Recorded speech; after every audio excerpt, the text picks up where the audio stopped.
Okay, let's dig into this.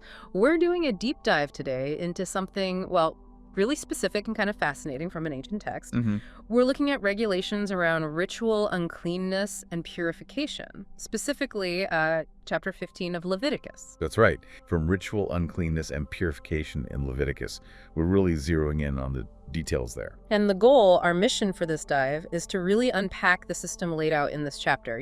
What exactly caused ritual uncleanness according to this text? And how is it dealt with? Exactly. How is it handled? This is basically your shortcut to getting a handle on this, well, surprisingly detailed framework for purity in ancient Israelite life, just going by this one source. It gets really specific about different kinds of bodily discharges. Right. How uncleanness could spread through contact with people, with objects, and the specific ways you're supposed to get ritually clean again in this system. So let's jump in. How does the chapter actually start? Where does it begin? Okay, so it kicks off by addressing men who have unusual bodily discharges. The text is explicit.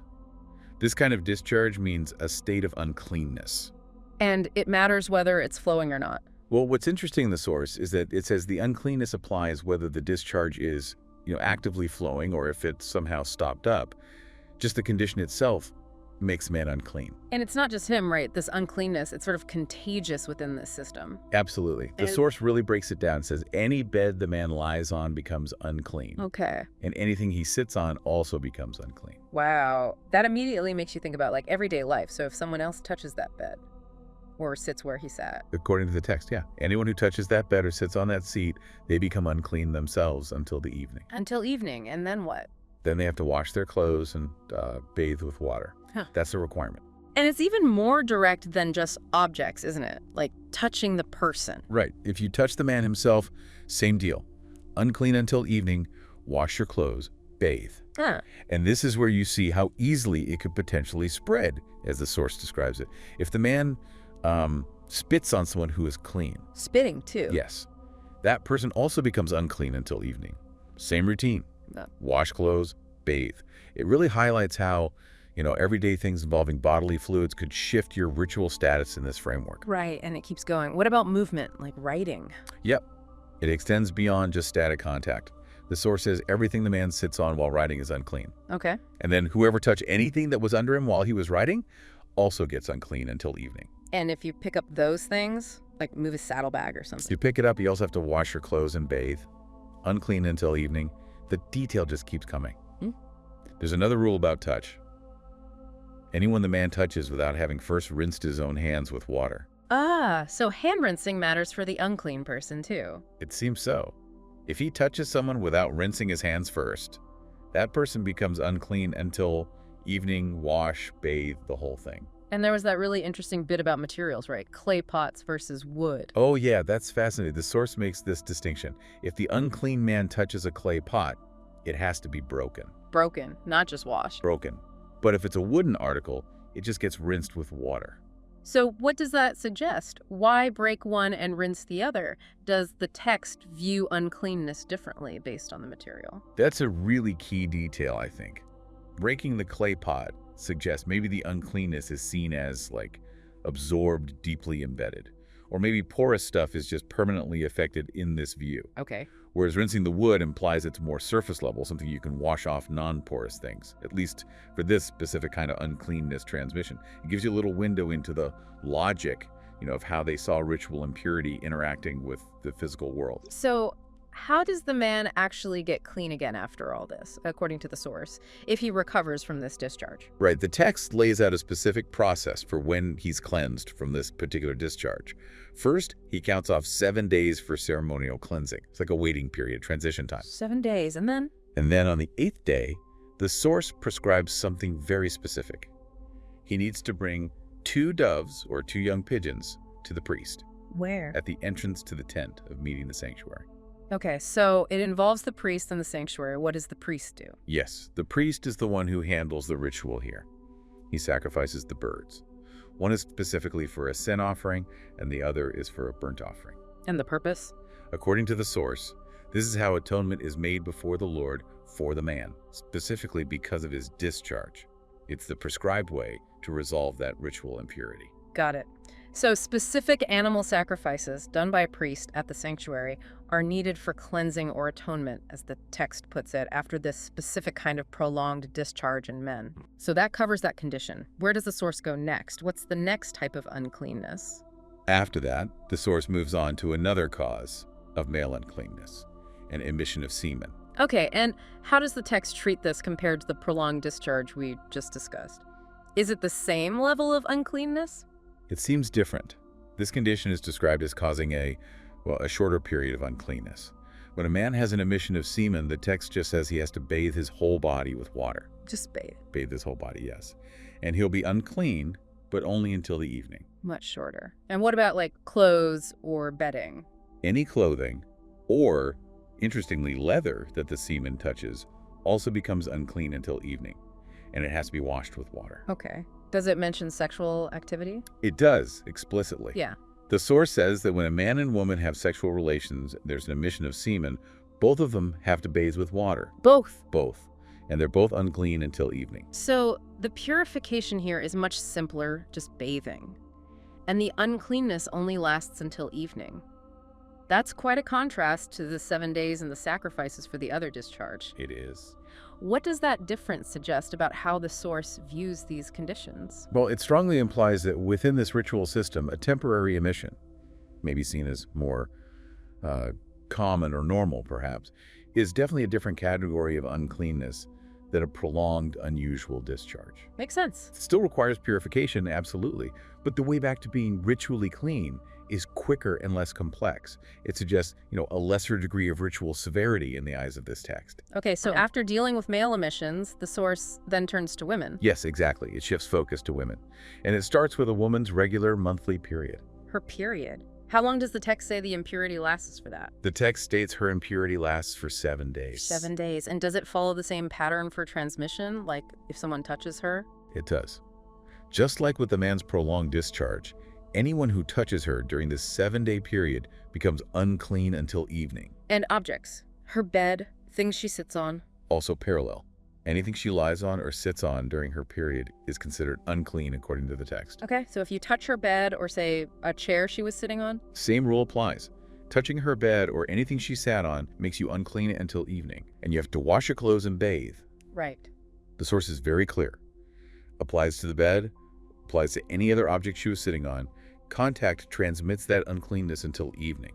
What about sexual relations during her period? Does the text mention that specifically? It does address that specific situation. It says if a man has sexual relations with her and her monthly flow touches him, he becomes unclean for 7 days. 7 days. The same length as her period's impurity. Exactly. It mirrors her duration. And any bed he lies on during those 7 days will become unclean too. Okay, interesting. So the transmission rules during her regular period seem pretty consistent with the rules for the man's prolonged discharge, even though the cause and the typical duration are different. Precisely. It shows a kind of systematic approach in the text to how contact works with someone ritually unclean or with objects they've made unclean. So is that it for women, or does the text cover other conditions? There's one more main condition covered for women. The source talks about a discharge of blood that lasts for many days, but it's not her regular period. Or maybe a discharge that continues beyond her usual period time. Ah, okay, so like a prolonged or irregular bleeding. How is that handled? Well, in this specific case, the text says she's unclean for as long as the discharge actually continues. So not just 7 days. Not if it's ongoing. Unlike the regular period, the state of uncleanness isn't capped at 7 days if the discharge is still happening. She's considered ritually impure for the entire time the discharge lasts, basically under the same status as she would be during her normal period days. And the rules about spreading the uncleanness to beds, seats, other people. Yes, they completely mirror the rules for her regular period and also for the man's prolonged discharge we talked about earlier. Any bed she lies on, anything she sits on while this discharge is happening is unclean. And anyone touching those items becomes unclean until evening, needs to wash and bathe. Correct. Wash clothes, bathe. Unclean until evening. So what about her purification process? When this prolonged discharge finally stops, is it just waiting? No, it's more involved. Similar to the man with the unusual discharge. The source details her purification too. She has to count off 7 days after the discharge stops. Okay, that 7-day waiting period again. Yes. And after that period, the text says she is then ceremonially clean, but there's one more step. Like the man, does she need to bring offerings? Exactly like the man. On the 8th day, the source says her required action is very similar. She takes 2 doves or 2 young pigeons to the priest. At the entrance to the tent of meeting again. That's right. Same place, same officiant. The priest sacrifices them, one bird for a sin offering, the other for a burnt offering. And the text explicitly says this makes atonement for her. Yes, the source states this makes atonement for her, specifically addressing the uncleanness related to her discharge, making things right before the Lord. It's really striking how the purification rituals for both the man's prolonged discharge and the woman's prolonged discharge are almost identical in the text.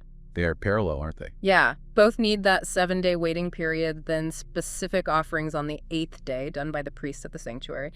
But the more temporary conditions, the male emission, the regular female period, they have much shorter uncleanness durations and simpler purifications, like just bathing or a set number of days without sacrifices. Right. What does that parallelism and the difference between the two types of conditions suggest about how the source is categorizing these things? Well, it strongly suggests that within this specific ritual system, these prolonged or, let's say, unusual discharges were viewed as needing a more significant process of ritual restoration. More serious, perhaps. In a ritual sense, yes, requiring both waiting and sacrifices. Compared to what the text seems to treat as more temporary, maybe more natural bodily events like a typical period or a seminal emission, the actual structure of the purification rite seems to communicate something about the perceived nature or maybe the severity of the uncleanness, according to this text. It's clearly a very systematic framework, very detailed, linking bodily states directly to ritual status and then laying out exactly what needs to be done. Absolutely. And the source itself actually gives a reason for all these rules right there in Leviticus 15. It states, you must keep the Israelites separate from things that make them unclean. Keep them separate. Why? So they will not die in their uncleanness for defiling my dwelling place, which is among them. Wow. Okay, so the text explicitly connects these rules about discharges, touching beds, washing clothes, sacrifices directly to God's dwelling place being among the people. That's the connection the source makes, yes. And the consequence of getting it wrong, of defiling that space through uncleanness, is death, according to this text. That's the stated consequence within this system described in the source, yes. It's not just presented as, good hygiene advice. Right. It's tied to something much more profound. What does that tell us about what uncleanness even means in this ancient worldview based on this chapter? It tells us that uncleanness, as defined here, isn't just physical dirt. It's a ritual state. And it's a state that's fundamentally incompatible with the immediate presence of the divine as they understood it. So the rules are like a boundary system. Exactly. They function as a mechanism, described by the text, to manage the boundary between the sacred God's dwelling place and the non-sacred or the impure aspects of everyday human life. And the goal is to allow God's presence to remain. To allow the divine presence to remain among the people without their inherent uncleanness causing some kind of fatal breach of that sacred space. These regulations are fundamentally about maintaining the ritual integrity of the whole community because God's dwelling is described as being right there in their midst. That definitely puts all the details, the spitting, the clay pots, the 7 days, into a different perspective. It does. According to the text, these weren't just random rules. They were seen as essential for the community's very ability to coexist with the divine presence within that specific ancient religious framework. Okay, so let's quickly recap this deep dive into Leviticus 15, just based on the source material we looked at. We've seen how it defines several types of ritual uncleanness coming from bodily conditions. Right. There were the specific prolonged discharges in men. Then the temporary state from seminal emissions. Yep. Women's regular monthly periods. And also those other prolonged discharges in women. And for each, we've sort of mapped out how the text describes the uncleanness being transmitted through direct contact, touching objects like beds or seats. Right, and the different purification processes required. Sometimes it was simple bathing, other times it involved counting 7 days and then specific animal sacrifices. All laid out by the source. And the stakes, as the text presents them, were incredibly high. It explicitly says keeping the Israelites separate from things causing uncleanness was vital. So they wouldn't die for defiling God's dwelling place among them. That's the reason given in the text. Understanding these kinds of regulations straight from an ancient source like this really gives you a unique insight, doesn't it, into this whole elaborate system of purity. Definitely. It was clearly fundamental in that the historical context. And it went way beyond just, modern ideas about hygiene. Yeah, it was a ritual system deeply woven into their religious practice, their social interactions, even how they thought about physical space relative to God. It really makes you stop and think, though. Consider the practicalities, the day-to-day reality of living under such a detailed code. So, here's a final thought for you, based only on these specific rules in Leviticus 15. Okay. Given how things like beds, seats, clothes, even spit could transmit uncleanness according to this text, and all the requirements for washing and separation and these specific rituals, just how might these incredibly detailed rules about physical contact and everyday objects have profoundly shaped the actual, daily rhythms, the social dynamics, the interactions within a community living under these laws?